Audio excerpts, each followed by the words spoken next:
Cable up a little bit. So the homeowner would not even have seen or known about this, but we were telling them this will fall on your car. So now we'll be able to show it to them. That way we're not making stuff up.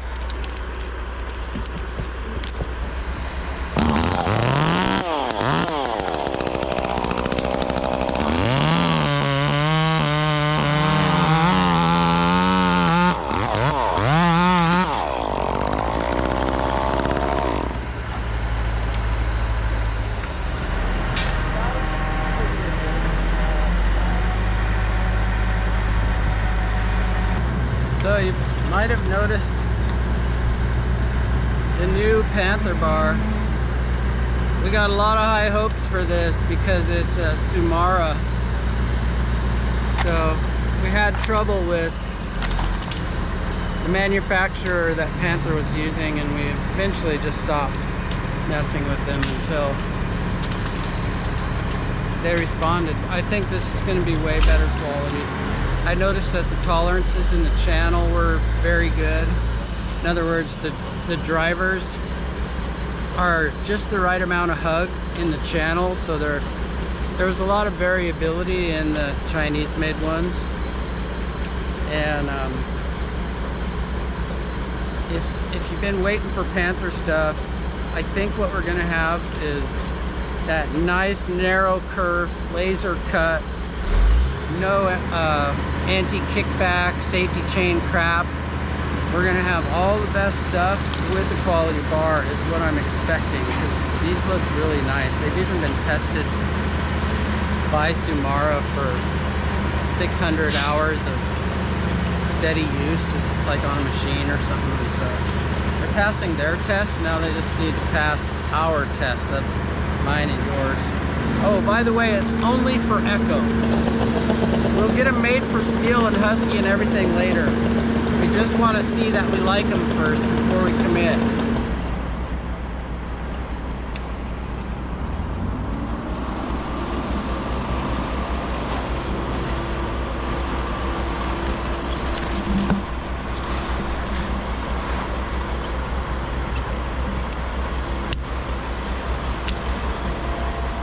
All right, cable up.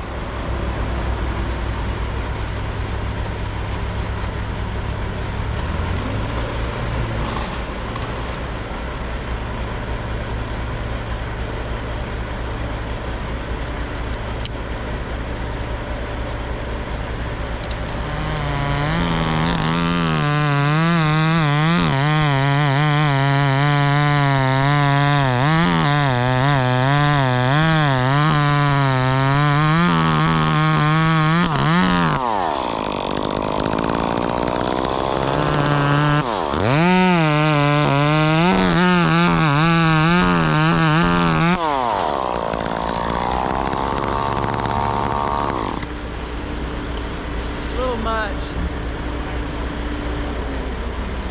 Bring me my camera back. It was just a touch too much tension.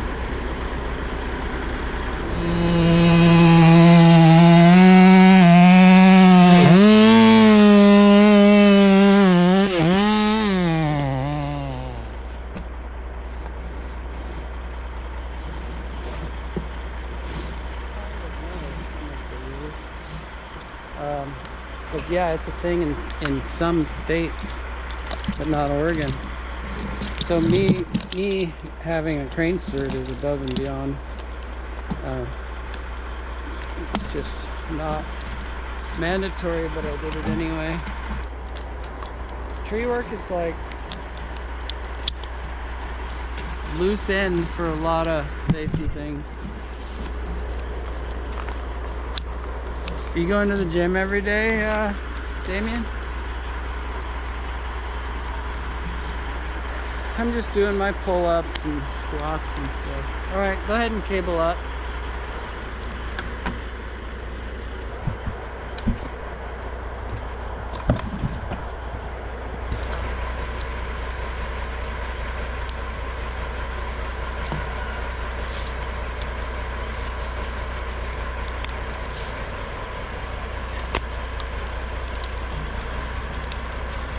You got the tension you like?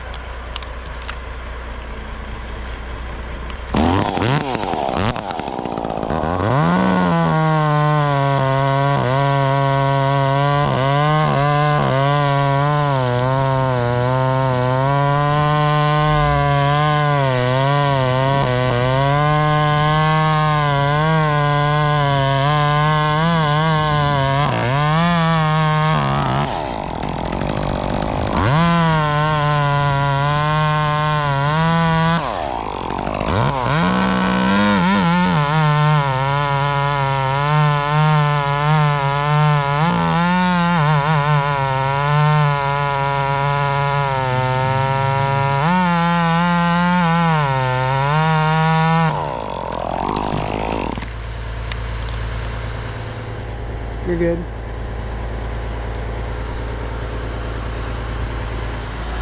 It's always going to be good to say stuff like that. Even if what we're talking about right there is Max is off to the side and he said, you don't have a lot of room to cable up. He's talking about the 2-block.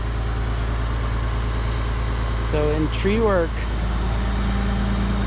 sometimes, well, you have to be able to say the obvious, even if you might like step on somebody's ego. If they think, come on man, I know, don't be pointing out the obvious. But if people are like that, then they're kind of not the best people to work with if they can't handle you saying the obvious just for informational reasons. Does that make sense?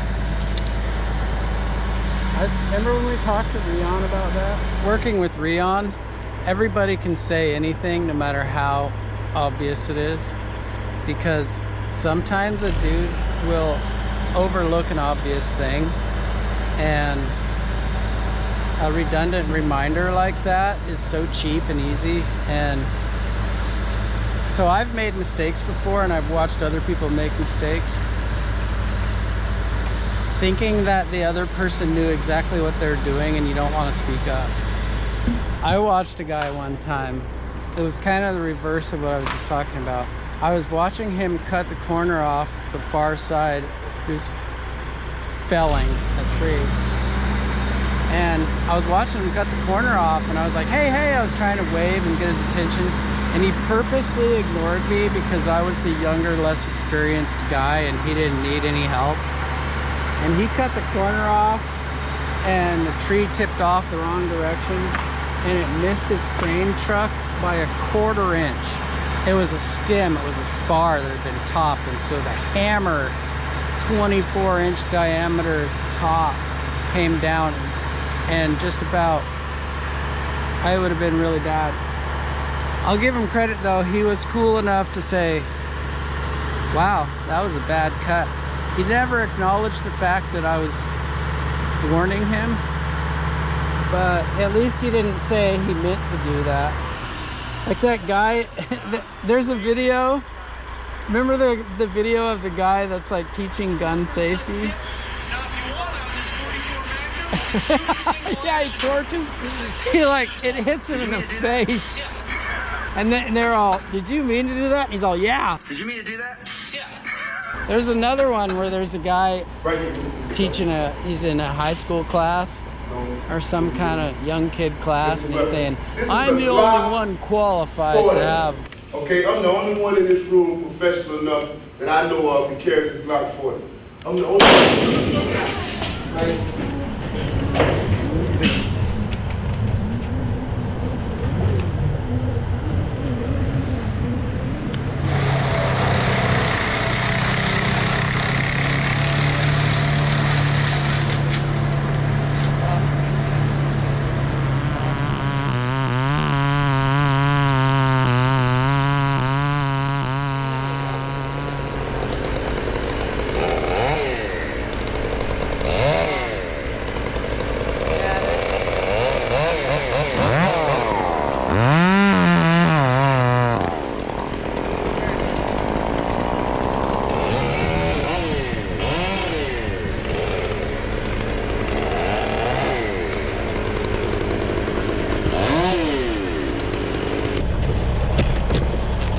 one point I wanted to make about that new bar that is encouraging. I know it's just the first time I've used it, but the problem with those bars in the past was they would quickly get bindy, and you wouldn't really notice until you were using the full length of the bar or a great portion of the bar, and that was just perfect. So I got a lot of expectations, maybe too many, but I got some pretty strong hope for the Sumara bars by Panther. It's been quite a journey. When we first started using Panther, they had a decent manufacturer, and we kind of put them on the map here in America, and then the quality went down and we ended up being embarrassed a few times. I just think it's cool that they'll take advice and listen and end up with a decent quality product here. There I go, being hopeful again, but seriously, Japanese stuff is, from my experience, in my lifetime anyway, been pretty good quality stuff. And the uniformity of all of these bars as we check them, you know, and check the put the calipers on them and stuff, very uniform, very consistent quality. Hey guys, Sam here with monkeybeaver.com. Just want to show you our latest custom saddle, and this one's available for purchase. That's right, we've started doing team saddles. So I'll tell you, that looks white, but it's gray. It's a light gray versus a dark gray. That right there is a little bit of white. Got a couple little spots on the suspenders there. Give them little gray highlights. Made sure to get those black side Ds on there because, you know, it's Raiders. Gotta have everything black, right? Alright guys, we're interested in doing some more, but we don't know who to do next. Comment, call us, email us, whatever. Let us know what you want to see. Alright guys, happy climbing. Monkey people, dum dum.